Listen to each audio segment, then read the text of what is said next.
good evening, my friends. Today I'm going to share from Exodus chapter 2.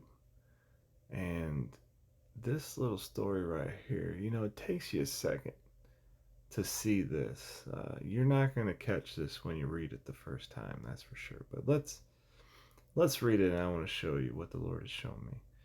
It says, "Now the priests of Midian had 7 daughters, and they came and drew water and filled the troughs to water their father's flock. And the shepherds came and drove them away. But Moses stood up and helped them and watered their flock.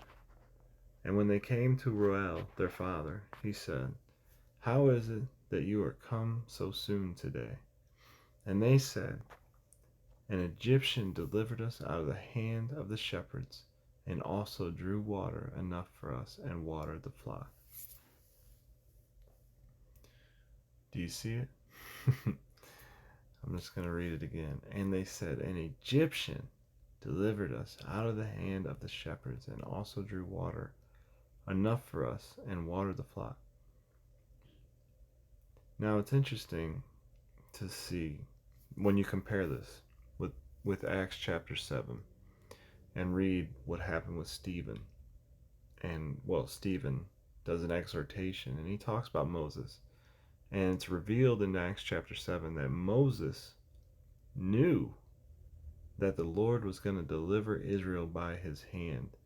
And he killed the Egyptian thinking that the other Israelites would understand that he was going to deliver them and they would follow him.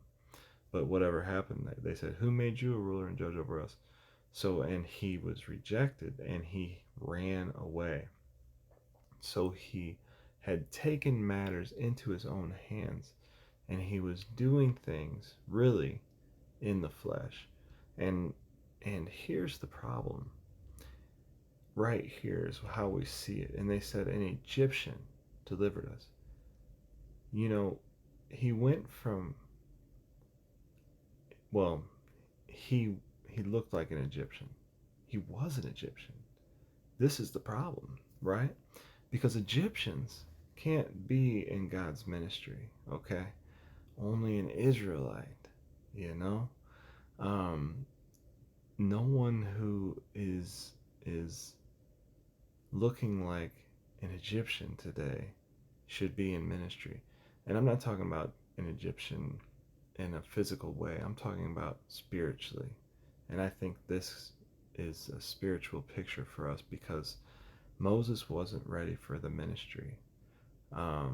He had to spend another 40 years in the wilderness removing this lifestyle, this what he was raised in and what he knew away from him. And like whenever the Lord came back to Moses, Moses says, you know, "I can't speak, I can't do this, I can't do that, send somebody else." But Moses went from being the type of person who killed the slave master and tried to hide him in the sand, thinking that the Israelites would understand that he was going to deliver them, thinking that that was actually the moment when he was going to deliver them. He killed that guy, and then he was going to start the deliverance process at that time. And he ran away, ended up in the wilderness for 40 years, and then God saw that he was ready, and he was humble, right? So he was humbled in the wilderness and he was prepared for ministry because he went from thinking that he could do it to thinking that he couldn't do it. And that's when he was ready. That's when he was ready for the ministry. And that's the humility that comes to us when we're freed from the wisdom of this world and we finally uh, let go of Egypt and surrender to the Lord and trust in him and walk by faith and not by sight.